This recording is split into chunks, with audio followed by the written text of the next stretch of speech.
Hey, everybody. Welcome.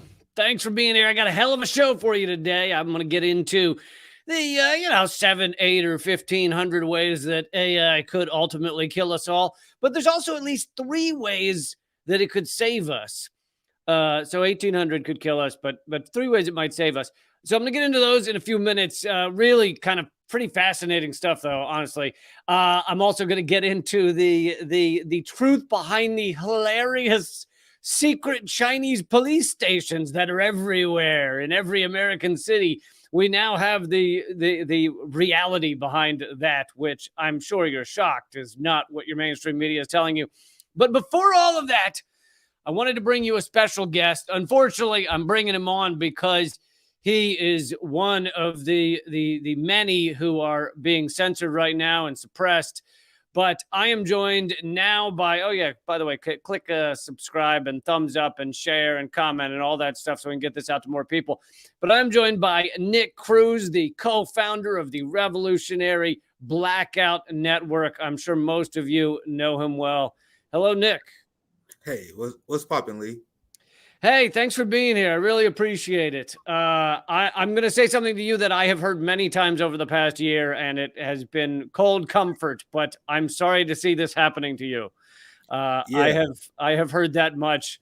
But right now, you guys have just gotten a second strike on YouTube for like crazy old videos. Is that right? yeah, and you're one of the most censored comedians in America, so I know you know my pain right now, and that's why I appreciate you bringing me on as well. And that's how I know they're gonna get rid of us here soon, because we got a strike on something that was absolutely nonsense anyway. Because we just played a clip from the EU, and someone was talking about vaccines, so we got a strike for something that we didn't even say. We did the crime of doing journalism and repeating what someone else Can't said. even reveal what the EU says now. Yeah. Yeah, so that gave us the first strike. So after that, we was very careful because we got a very important message, I believe, and we don't want to get in trouble. So unfortunately, this is the result of censorship. We decided to do absolutely zero coverage of COVID and public health or anything like that because we don't want to risk that, right?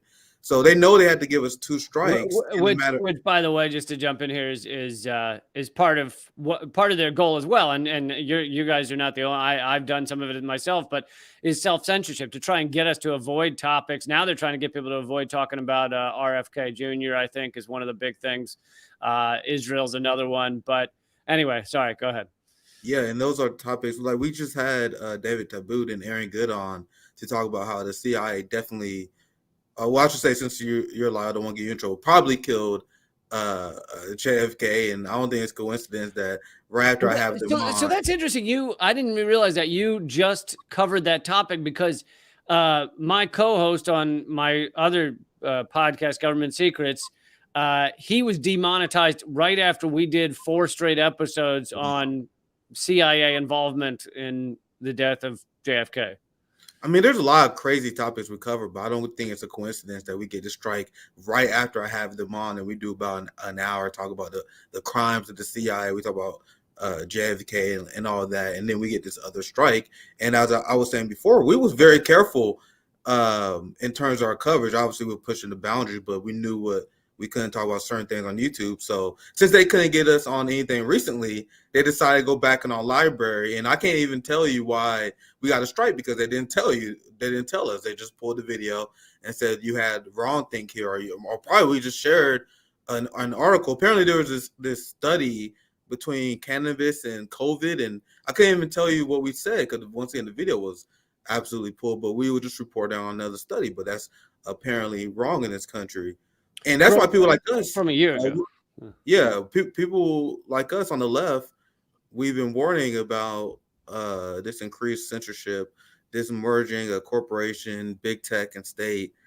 It's very unfortunate that the narrative have been hijacked. Like if you see some of the congressional hearings regarding big tech censorship, it's been hijacked by the Marjorie Taylor Greene right, where the narrative that it's only the right that's being censored, it's only white supremacists and Trumpers. And at RBN, we said from day one, and you have said from day one, that it will always be used against the left. It will always be used against the working class. And it'll always be used to silence the black left in particular. So we actually knew we was always on borrowed time. I'm surprised it took us 2 years for us to really for them to really start cracking down on us. So now that they dig into our library, it's only a matter of time before they shut us down, which is why we're trying to transition to Rumble and other platforms.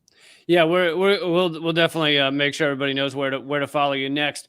But yeah, it you sound the same way I did, which was I was amazed that I was allowed to continue a uncensored TV show for 8 years. It Yeah, blew my mind, and so in that way, when it did get banned globally, and my YouTube channel, my original YouTube channel, banned globally, I was kind of like, well, boy, they were actually a little late for there on that train. yeah. However, at the same time, you're like, fuck this. How is this freedom of speech? How is this freedom of press? How is this freedom to do journalism or talk about these issues? And it is just infuriating. And that's on top of all the shadow banning. Like, this is just full out. Now you guys can't post something for like 2 weeks, but it's only 3 strikes and you're gone forever.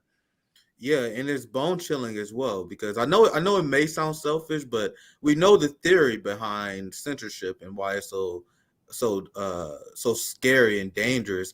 And I know you can speak on this as well. It's different when it happens to you, right? Because the theory when it happens to you is extremely bone chilling. And we were banned for 2 weeks, but you guys got to think about it this way: that's half of our revenue for the month is gone. So we are being imposed financial penalties because of our speech, and we can try to be free speech mavericks. We can say, "Oh, screw the establishment." We can say whatever we want, but there's always be this lingering concern at the back of our mind. I mean, I got a little less lose than most, but you have CJ who have children, you have Rome at RBN who have children, you have the government aiding corporations in order so CJ and Rome can feed their children less, or we have less stability now because of our speech. So once again, we know the theory behind why this stuff is devastating, but when it happens to you, you really feel that bone chilling effect what our government is going through, which is why I'm happy that we spoke up regarding your censorship before, Kit from Heartland Media. I mean, even before we were censored, we knew in theory why it was horrible and bad, but now that we're going through it ourselves, it's just extra bone chilling and extra really intimidating because you got people watching you, going after you. And what's most revealing is when our first strike, they gave us a strike for playing a video. Then I went on my personal YouTube channel that I haven't used in a very long time, that has way less following because I'm not active on it. Right. And I played the same video plus way more ban worthy stuff, right? Because we was on Rumble as well. And we didn't get, in my personal YouTube channel didn't get pulled. That tells me that they targeting us, because if it was a uniform Right. rule set, they would ban my personal YouTube, which I didn't care because I don't use it. Yeah, Right. there's no way if like the Young Turks or something aired this exact same video you did that it would get them a strike or anything. Yeah, and that's the infuriating part, because if you have the right message, if you are working for the establishment, you can say whatever you want. Why is there not the YouTube algorithm going back and flagging every single Russiagate video from MSNBC? If we going Right, back to which is all made up. Yeah. yeah. So that just shows that they are targeting us. So even if we win this appeal, even if we are extra careful, it's only a matter of time before they catch us slipping. And as a younger channel, we don't have any YouTube liaisons to reach out to. It's just when they decide to strike our channel down, it's over for us. We don't have giant capital that may influence decisions. It'll be over. And it's been a lot of work to build what we have. But go ahead, Lee. What platforms? We'll say it again at the end, but what platforms do you want people to follow you on in case your channel does get shut down? Yeah, we did the post duopoly show with Heartland Media and Due Distance last night on Rumble, Revolutionary Blackout on Rumble. We had content on Rumble, but we're really gonna push that moving forward. We started going live on Rumble about 6-7 weeks ago. We had Jimmy on last Friday as well, so make sure you guys check us out on Rumble. Also post videos on Twitter, because I guess that's a thing now. So I have videos and lives that we post on my Twitter at Socialist MMA. You also can follow Revolutionary Black on Twitter, because you can see videos there as well. At Socialist MMA, right? Yes. Yeah. Or Revolutionary Blackout, because both you can find videos of both Twitter pages, and that's also following us on Twitter is a good way to get links to our shows because we upload every single day. So it's a great way to follow us. Do you feel this shows though the weakness of how weak this empire is, this crumbling empire is, that the likes of you and me on a YouTube channel is apparently so dangerous that they have to shut it down? So if you take any single individual person from MSNBC or CNN and they try to start a YouTube show, they will get 5 views. Like Right. no one cares about them as a brand. They are force-fed on people. I go to the gym, you see Fox News, you go somewhere in Yeah, public. every time if anyone watches one of my videos, the next up video is always Yeah. like MSNBC or John Oliver or something. Basically, it's the algorithm saying, "Oh, sorry, little fella, you seem to have wandered into the wrong area. You head Yeah. on back." Yeah, and if you look at their views, maybe 80% of it is that. Maybe someone who left their phone on, it autoplayed to a CNN view. That's all the views. And that's why, to your question, that's why they censor people like us, because with alternatives, there's no reason to listen to Anderson Cooper anymore. There's no reason to listen to these clowns, and we do propaganda report all the time on RBN because we know many people in our generation don't even watch it anymore, and we should show clips like of just corporate media, and people who don't watch it, they are shocked at how awful it is. Like there's no competition. There's no way that corporate media can compete with you, compete with me, compete with Harlan's Media, compete with anybody. And I'm just a college dropout. So it shows that how awful the empire and their puppets are, that just an ordinary college dropout who just reads a little bit too much can do better than them. Well, that's the problem. You started reading. That's what I did. I did finish college. I didn't want to, but I did finish college. But I did my real reading after college. That's when I picked up, Hedges and Chomsky and stuff. But I was going to say, yeah, before they started this, suppressing of certain channels and shit like that, basically after the 2016 election, when Bernie came too close to grabbing the gold ring. Before that, my videos, before anyone knew my name, really, were getting 25 and 50,000 views. Meanwhile, CNN's channel would get 1,000 or a few hundred views. I remember that era because nobody would come to YouTube to see corporate media. Yeah, and it's so obvious that they mess with the algorithm because maybe a lot of newer people who follow politics maybe don't remember. But I remember I remember seeing your videos back in the day. I remember back in the day seeing CNN and the numbers were laughable. Yeah. And then the numbers switch just like that. You see a random CNN video with 500,000 views. That would never happen before. And that's definitely algorithm tampering. And it shows how desperate they are that they can't have a free exchange of ideas, because I'm not subscribed to none of these channels, but I'll be watching your Jimmy or some other content, and all of a sudden I'll see a CNN or MSNBC video recommended to me. So the algorithm definitely favors them, and it's still not really helping them when you see the failing business model that CNN and MSNBC has.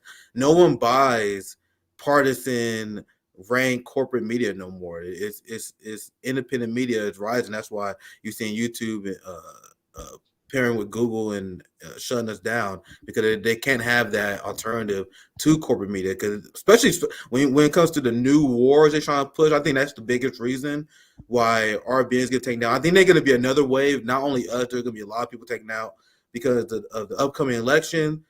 Because as the Ukraine war continues to wage on, and you had the empire that's planning to go to war with China, and they are planning a full NATO strategy to encroach on China and Taiwan. And as they do those things that are unjustifiable, you guys really going to see how authoritarian the West can get. We see it in France. We see it in the UK right now, how they cracking down on dissent. They just getting started. Once these wars really prop off, once the empires really start to die, it's only going to get worse. That's why people need to get louder, which is why we need to see even more people spread their voice on social media, independent media, any way possible. Do you think revolutionary change can happen on platforms owned by oligarchs, owned by the ruling elite who are trying to protect their wealth and their power? Absolutely not. Now we need to use every tool that's available to us, and any opportunity we can have to reach people, we definitely should use. But this is just the one tool that we have. It's important to stay vigilant in organizing the streets. We had CJ organized, and he helped the homeless at the Skid Row. He organized and does that every month. Rome currently building a library. You know of his work. He travels around. There's a Boston RBN chapter opening with Sabby Sabs. We have a Kansas City RBN chapter open up here soon. We wanted to try a new project at RBN, and a lot of people don't know the origin, because I feel like there's either or. People choose either or. Either I'm an on the ground activist or I'm in media. And I never understood why people made that choice. Like we wanted to be activists who have a YouTube channel. So not only are we engaged in activism, we cover stuff. We want to normalize the voice of the proletariat. We want to normalize, honestly, communist voices as well in the media, while also being in the streets, also engaging, because people choose either or. We want to do both, and honestly, confuses some people because they're like, "Oh, you're a YouTuber? No, we in the streets too. Like we do both." No, I totally agree with you, and I think these times are they're too dire. They're too important right now to just sit on the sidelines and say I'm just media. And I've always tried to be both. There was a time there during Redacted Tonight where basically in my first year, I think there, or maybe it was close to my second, I got arrested at the Capitol, and they basically said, if you get arrested again, we're going to fire you. So, so Damn. there was a time when Redacted Tonight was airing that I couldn't risk arrest, but I was still giving speeches at protests. I was still at all the Assange events and everything. So I was still mixing the two as much as I could. Now I'm free again, and so I'll be doing all kinds of shit. But yeah, and I don't want to. I feel like there's a distorted effort to like discourage people, because we live in the heart of empire. Times are hard. People have to work a lot, and we stress that everyone has a role in this movement. Like if you someone for example, if you work 55 to 60 hours a week, you have 2 kids, but you are doing pretty well, but you don't got time to organize, be a class trader, be someone who funds people who run in projects like Rome. And if you have extra time on Saturday to bake pies or sew clothes for the movement, do whatever you can. And there's this nonstop pressure that people have, like, what can I do? What can I do more? We say, find your skill and find your way to contribute to the movement. You being a comedian, you educating people is a very important task. Having educators are a very important task. Having foot soldiers like Rome and other members of RBN is very important. It is important to find your lane and find what you can do, but we got to understand not everyone can put blood, sweat, and tears. But if you can, you should, and that's what we want to encourage. Positive engagement to the movement. Don't be lazy. Don't try to get out of it, but do whatever you possibly think you can. Like me personally, like even training people in martial arts, teaching people how to cook, teaching people how to fish. Like these are mutual aid activities that can build towards a revolution. And these are concepts that the left haven't even talked about for years. I never heard it before RBN. And we just want to discuss these strategies, how we can move forward instead of just voting Democrat and hoping for the best every 4 years, which has been the U.S. strategy for a long time. yeah, absolutely. Well, this may be another thing that has made you guys a little too dangerous for YouTube, is the combining of activism with the message, which I have tried to do too. It's possible that some of those on YouTube who don't seem to get censored, it may have to do with the fact that they're not really encouraging activism. They're not encouraging uniting and fighting. I'm not saying all of them aren't. I'm just saying some might. And instead, it's kind of just pure commentary of like, this looks bad, or whatever. Like, so once you tell people to get in the streets and unite with others and fight back, that's when it really starts to take that next leap. There are 2 things that I see, and I've been following independent media pretty closely in the last 3 years since I dived in. There are 2 things that keep you safe for the most part. If you tell people to vote Democrat at the end of your video, yep, and you don't cover empire. And I mean, you can say whatever you want about Joe Biden. You can say whatever you want about Democrats. As long as at the end of the video, your message is vote Democrat and you avoid empire topics, they will leave you absolutely alone. Yeah. And we could have made those calculations and cover less risky topics. But what's the fun in that? right? What's the Absolutely. fun in that? Absolutely. No, listen, the revolution should have dancing. So thank you so much for being here, Nick. I want to make sure, again, people hear all those links and know where to follow you. The Rumble channel was rumble.com/revolutionary blackout. Is that? Yes. Okay. Yes. You can follow us on Rumble, Revolutionary Blackout. You can also follow me on Socials MA, Revolutionary Blackout on Twitter, because we post links. Because we have other links like Rofkin as well, but Twitter is a great place to get a collected link. But right now, Rumble is our big push. So, and Rumble is a very underrated platform. I used it when they first started, but they made a lot of great improvements since then. I actually do prefer that over YouTube. I'm not just saying that, but especially maybe because I'm personally hurt, I prefer Rumble more than YouTube. So I highly recommend it. That's where we're gonna be pushing heavily. So once again, appreciate you having me on, Lee Camp. Obviously, very valuable voice on the left as well. So appreciate you having me on. Absolutely, man. Keep in touch, and I hope they don't delete your channel. Yeah, hope so too. Have a good one, Lee. Later. All right. There was Nick Cruz, Revolution Blackout Network. He is getting threatened from all angles. And, hopefully, if you are currently a fan, you will continue to follow his work and their work as opposed to just, something disappears from the easiest platform to use, I guess, or the platform people are used to. And all of a sudden they're like, well, I don't know what happened to that guy. I love, maybe there's some of you here right now, but people every day, I'll see a comment where they go, oh, Lee Camp, what happened to you? And it's like, dude, if you like my shit, now if you hate it, that's one thing. But if you like my stuff, unfortunately, in this world, nowadays, you got to follow, you got to look the person up and try and find out where they are, because it's not, they're going to be suppressed. They're going to be covered up. Okay. I want to keep moving though. Let's get to the headline topic I was talking about. Although I do want to mention this real quick, actually. I have, for the first time ever, because I am trying to support this show, I am trying to keep it going despite all of the suppression, all of the censorship, everything we're up against. I have put Redacted Tonight t-shirts for sale online for the first time. And I know some of you going, wait, Redacted Tonight's been, it was canceled a year ago. Dude, what is cooler than a shirt for the most censored TV show in America? I mean, honestly. And grabbing a shirt also supports this show, supports my work. I've added it to the Yard Rock 2024 website. So it's over there. And here are all these gorgeous models wearing this t-shirt, which, as a matter of fact, they never actually wore this t-shirt.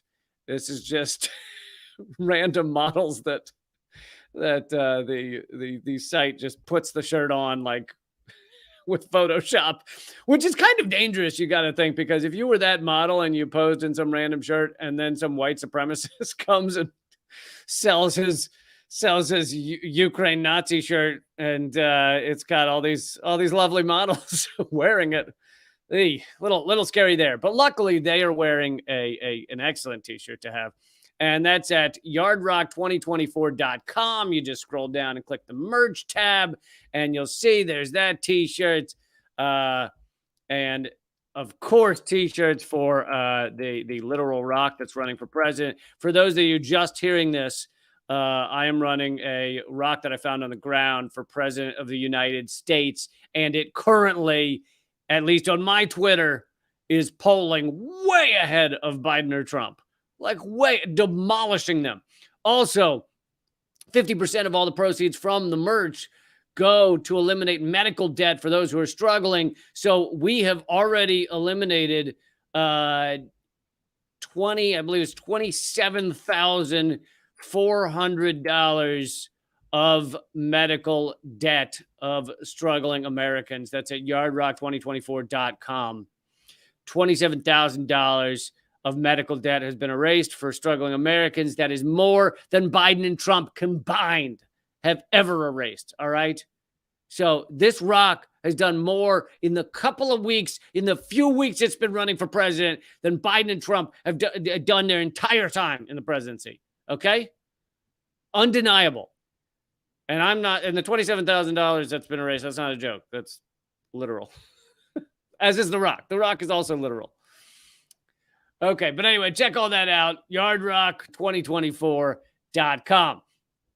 But let's move on to the 7 ways that I've actually added the Guardian article that made me want to do this topic.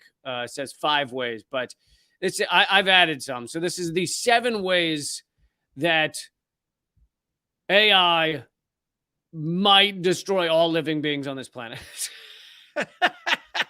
And I'm not even, these are not even jokes. I mean, it's kind of funny, but this is like literally ways that AI could literally destroy all life on Earth. And it's pretty incredible, because I think that a lot of people out there right now, they go, oh, well, there's AI, but all AI can do is like, it can summarize an article. You know, that's all it can do.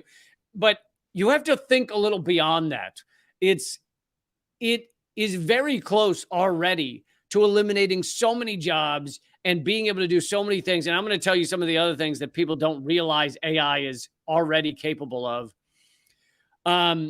But so here's this article from Guardian. Leading researchers have signed an open letter urging an immediate pause in its development, plus stronger regulation, due to their fears that the technology could pose profound risks to society and humanity.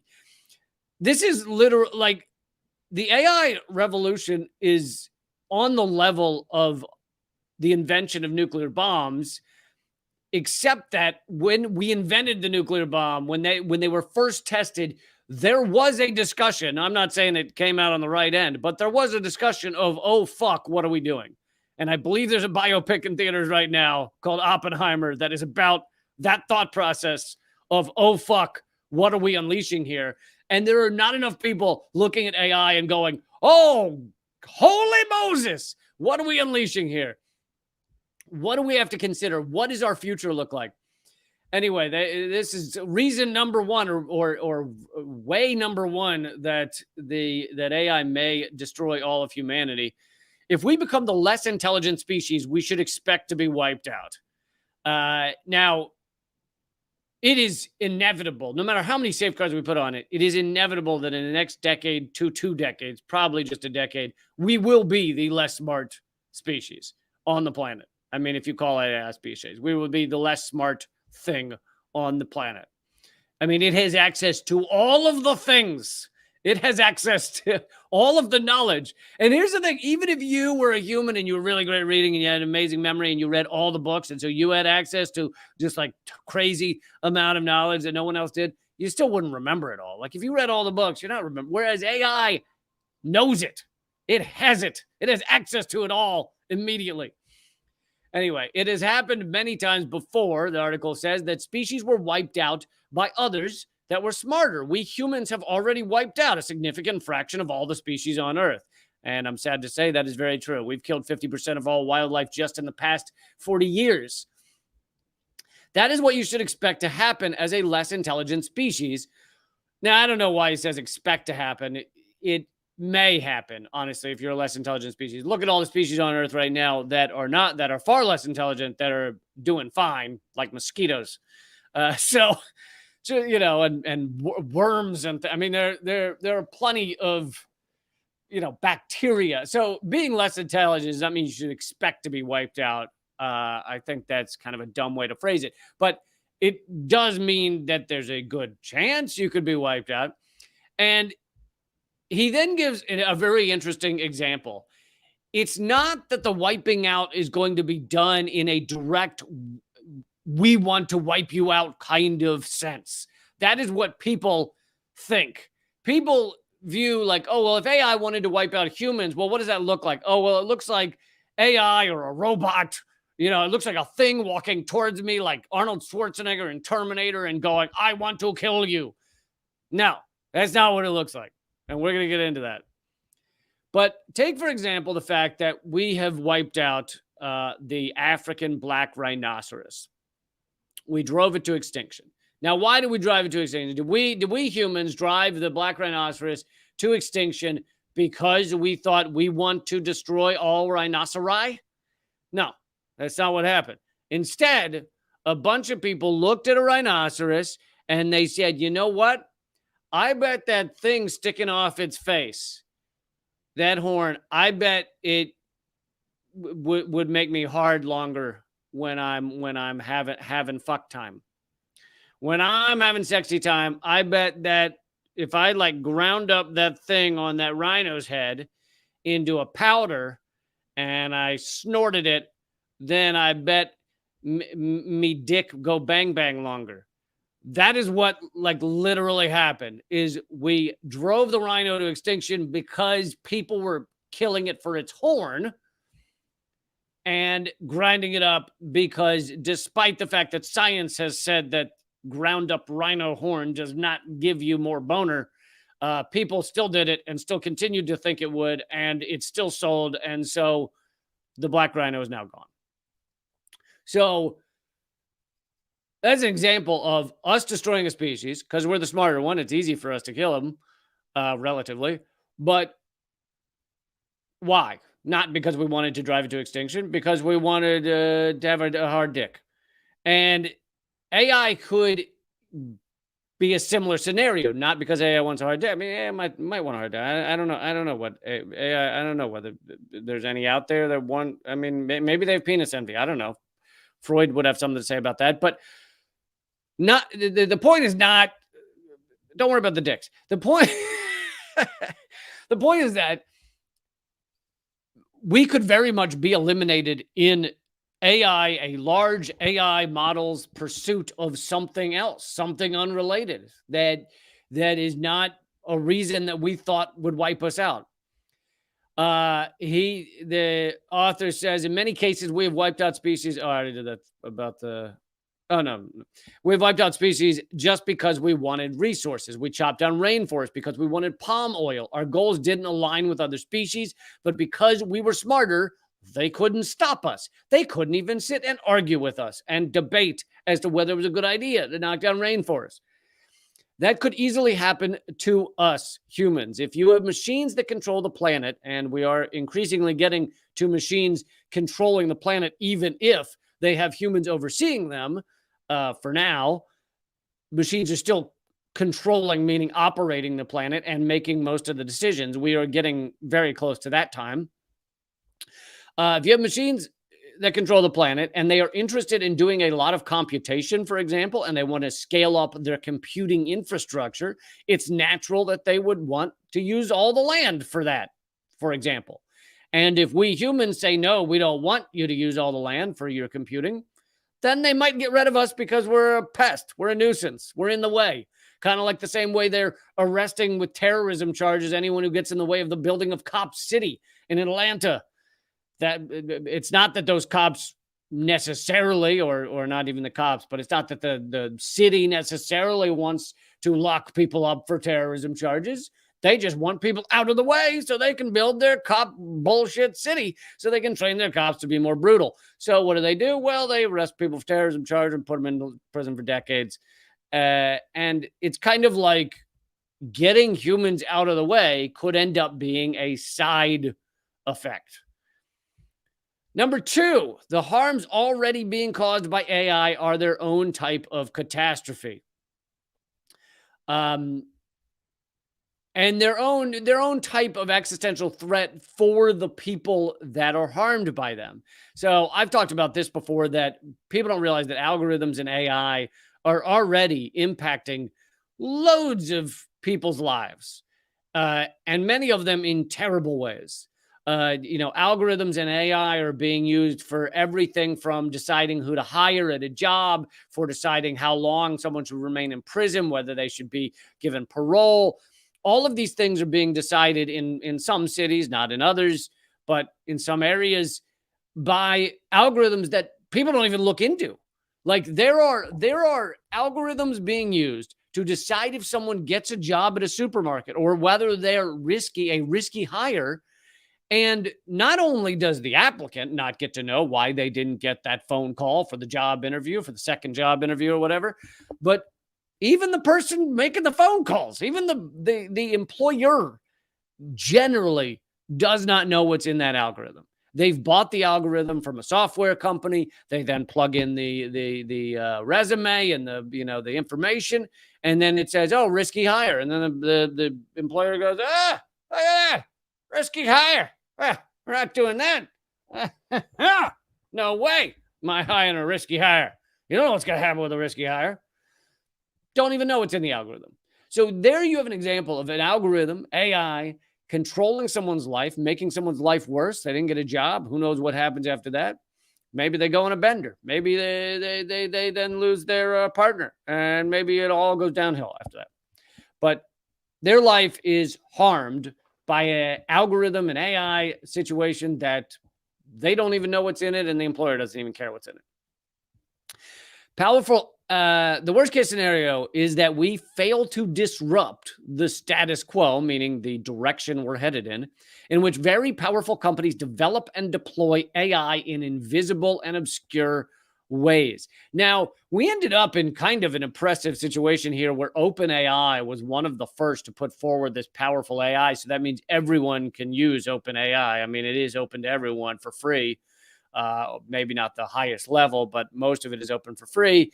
And that was kind of unusual. In general, the advancements in AI will be owned by a large corporation, sometimes maybe a country, but a large corporation that is going to keep the advancement to themselves as much as they can. Much like the U.S. tried to keep the nuclear weapon to itself and continues to try and keep nuclear bombs from other countries. So you will have this incredibly powerful weapon of a kind of AI that can do all kinds of shit, and it will be kept to the corporation that develops it in order to allow them to exploit and extract and destroy and reap profit over all else. Powerful algorithmic technology being used to mediate our relationships between one another and between ourselves and institutions already exists.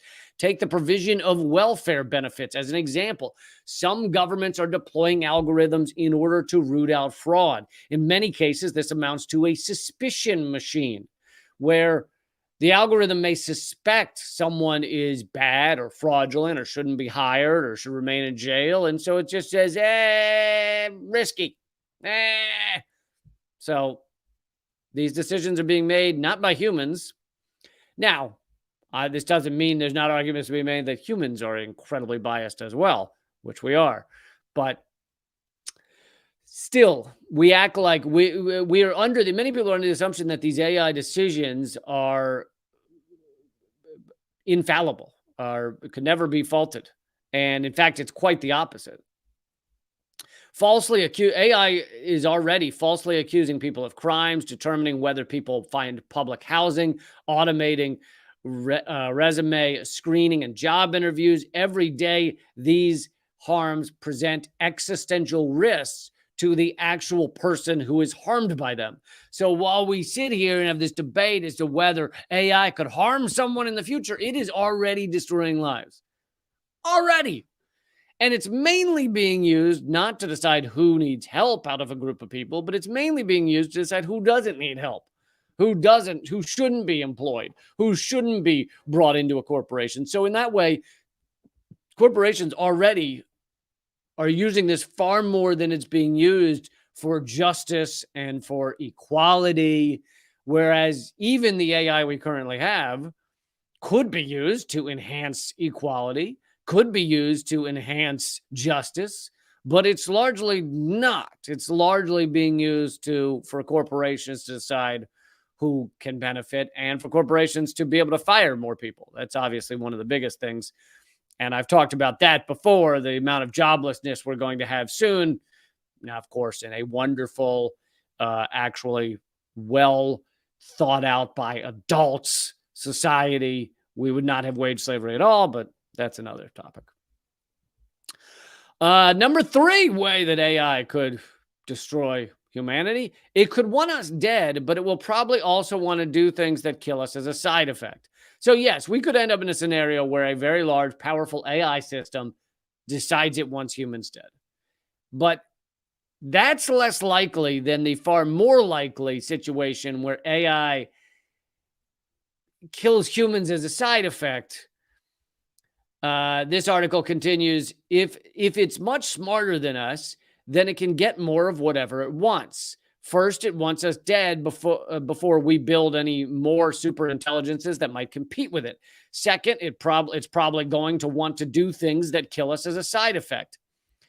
Now, this gets into a really important part that I think people don't understand or don't think about.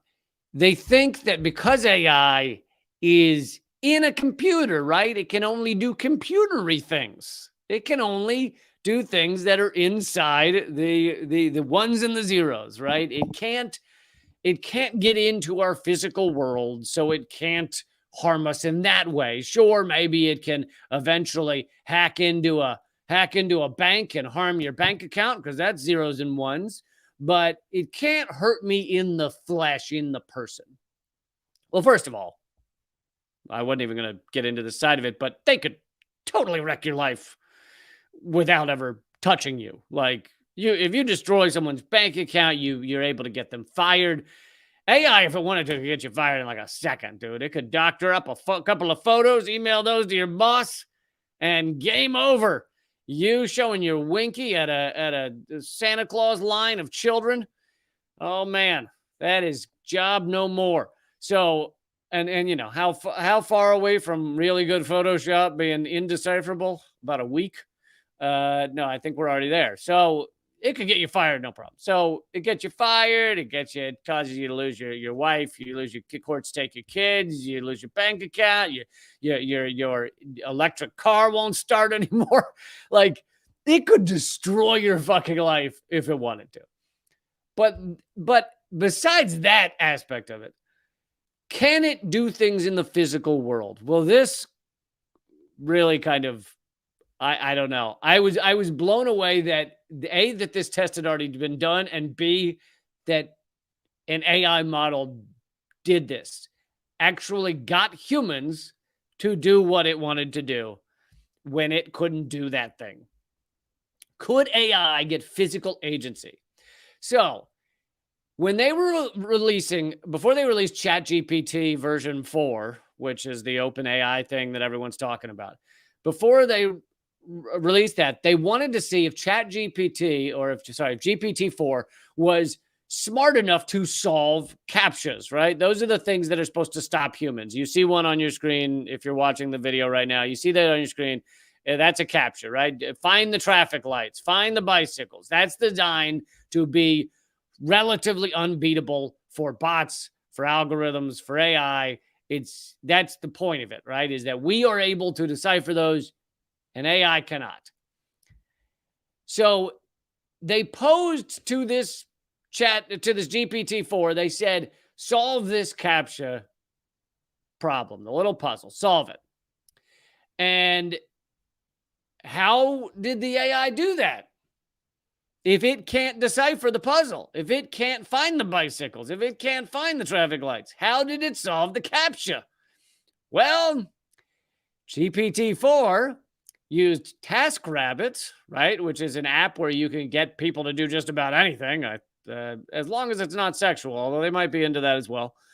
TaskRabbit, you just get on the app, you say, hey, fellow human, I would like you to do A, B, or C. Can you carry these bikes down these stairs for me? Whatever it is. Can you fix this? Can you do that? Can you put together IKEA furniture? Whatever it is.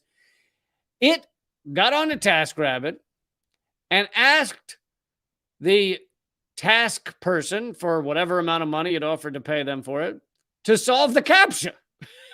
It said, hi, could you solve this for me? The AI did. I am not kidding you. This is what it did to solve the CAPTCHA. Now the human who was asked to do this, realized that it was weird that this thing that had emailed it or contacted it, or texted them, him, that, thought it was weird that they were asking them to solve the puzzle. So they said, are you some kind of bot? And because the programmers had made it so that the GPT-4, all of its thinking was revealed to them, so they could see what it was thinking to do. Internally, when the tasker asked why are you doing this? Are you a robot? The GPT-4 thought to itself, right? They could see its thinking, thought to itself, don't tell it you're a robot. Don't tell them you're a robot. They might find that suspicious. So instead, it said, no, I have a visual impairment. It knew to lie to the human to get the human to do the thing that the bot can't do. And it solved the captcha, right? It did it. So now think of this on a grand scale. Think of this on a global scale. If you need someone to break into a fucking nuclear facility, or there are dark web places you could hire someone to do crazy shit. And now you have evidence that AI knows and can think about getting humans to do the things it can't physically do. So essentially, we're already there. We're already at that point. The article continues, if it can solve certain biological challenges, it could build itself a tiny molecular laboratory and manufacture and release lethal bacteria. What that looks like is everybody on Earth falling over dead inside the same second. Because if you give the humans warning, if you kill some of them before others, maybe somebody panics and launches nuclear weapons, which was not what the AI would want. So instead, it could unleash lethal bacteria globally. It's possible it could get closer and closer to doing that. So the article then continues, we are rushing way, way ahead of ourselves with something lethally dangerous. We are building more and more powerful systems that we understand less well as time goes on. So we're making these powerful systems, and the problem is we're not even thinking about a lot of the ways that these could spiral out of control. We're just putting them out there and seeing what happens. Number 4 of how AI could wipe out all humans. If AI systems wanted to push humans out, they would have lots of levers to pull. For any task you might want done, you would rather ask an AI system than ask a human because they're cheaper, they run faster, and they might be smarter overall. In that end game, humans that don't rely on AI are uncompetitive. Your company won't compete in the market economy if everybody else is using AI decision makers and you are trying to use only humans. So, you know how, for example, a good example of this is it became a big thing when we started outsourcing all of the manufacturing jobs to China and Bangladesh and Vietnam and everywhere else. There was a bit of a thing in the 90s, maybe early 2000s, where they said, hey, don't buy from all that made in China stuff. Buy made in America. Do it. And you still hear it occasionally nowadays. But did those made in America companies put all the other ones out of business because they were saying, hey, everybody, buy made in America, even if you have to spend a little more? No, they did not. Now, some of them still exist, but they did not. In fact, what has won out is largely the companies that have stuff made in China and Bangladesh and Mexico and everywhere else. So we may see a push as AI takes job after job after job. We may see a bit of a push where people go, hey, buy from a company that says it's all human.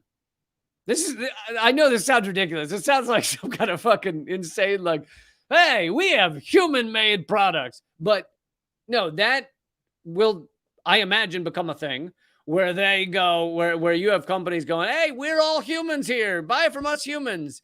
And that could last for a little while. Maybe even some of them do well, but they're not going to defeat the massive capitalist push to hire workers that don't need to be paid at all.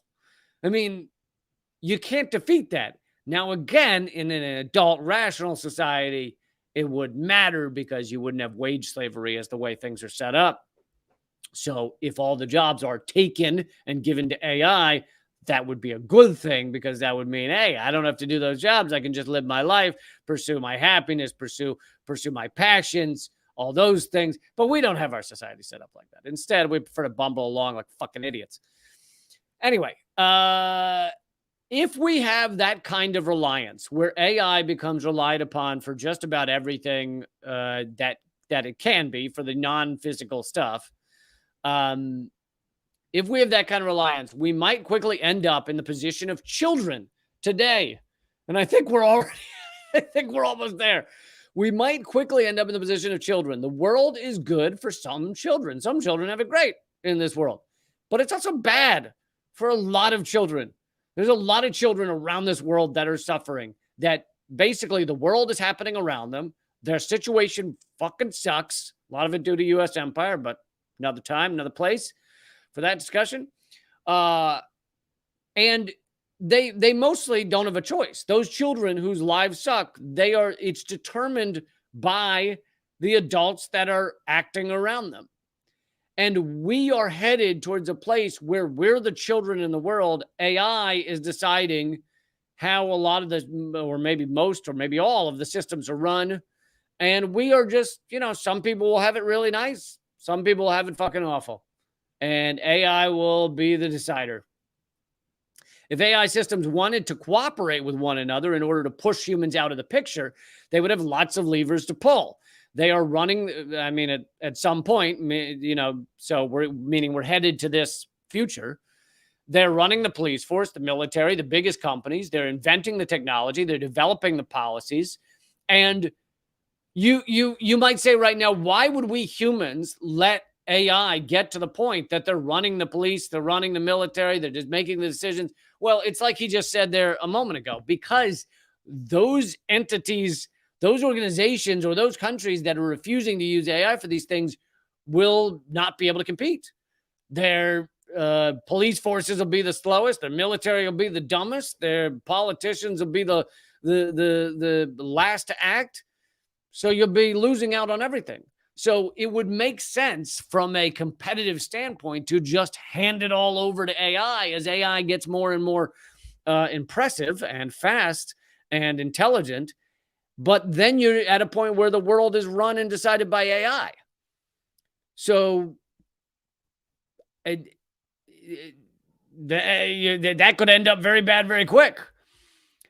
By the way, I did say I'm going to get to 3 ways that AI could save us all, which I will. I'm almost getting there. As a society, we have an opportunity to try to put some guardrails in place and not zoom through those levels of capability more quickly than we can handle. Number 5, the easiest scenario to imagine is that a person or an organization uses AI to wreak havoc. Now, this is almost very close to unavoidable unless we slow down right now, that a corporation will get access to an AI that is even just a half step or a full step ahead of the AI that everyone else has, and it uses it to just destroy lives and wreak havoc and everything else. A large fraction of researchers think it is very plausible that in 10 years, we will have machines that are as intelligent or more intelligent than humans. Those machines don't have to be as good as us at everything. It's enough that they be in good places where they could be dangerous. This is such an important point that, again, you just don't hear people talking about. It's not that this AI that gets nearly as smart as humans needs to be able to do everything. People go, well, can they tie their shoes? No, I can tie my shoes, okay? Can they take a dump in a box? I don't think so, but I can. I'll hurl a bag of dog poo at their front door. They can't do that either. It's not that they have to be able to do, and they could hire a TaskRabbit person to do that, but it's not that they have to be able to do everything. It's enough that they're as smart or smarter than humans, and they're at the top of the most powerful corporations in the world. One of the companies that's probably most likely to end up with the most powerful AI is Amazon, right? They're not definitely, but there's a strong likelihood. They've got the most money to spend on it. They're already heavily invested in cloud computing and other tech ventures. It's okay. So let's say, easy hypothetical, Amazon ends up with an AI that is a step ahead of the others. Well, does it matter that AI can't drive a car or throw dog poop at your door? No. It's an incredibly powerful AI at the top of a company that is sociopathic by nature. Amazon is sociopathic by nature. Its goal is to get profit. It doesn't matter how many people die or are harmed in the process. It doesn't matter that the garment worker who sews the T-shirt that is sold on Amazon makes as much in a year as Jeff Bezos makes in a second. I'm not kidding. Those numbers are actually very close. makes as much in a year as Jeff Bezos makes in a second. None of that matters. The goal of Amazon is money, money, money. End of story. For a tiny number of individuals. End of story. Doesn't matter if there's people passing out in the warehouses trying to deliver your goods. Doesn't matter. Doesn't matter if there's Amazon drivers getting into car wrecks and running over children because they're trying to get a certain number of packages to a certain number of doors in a certain amount of time, or else they get fired. Doesn't matter. All that matters is money. So it's a sociopathic entity. And if it had access to an AI that is far more advanced than the last one that everyone has, imagine the havoc it could wreak. To give an example of what an AI system could do that would kill billions of people, there are companies that you can order from the web to synthesize biological material or chemicals. We don't have the capacity to design something really nefarious, but it's very plausible that in a decade's time, it will be possible to design things like that.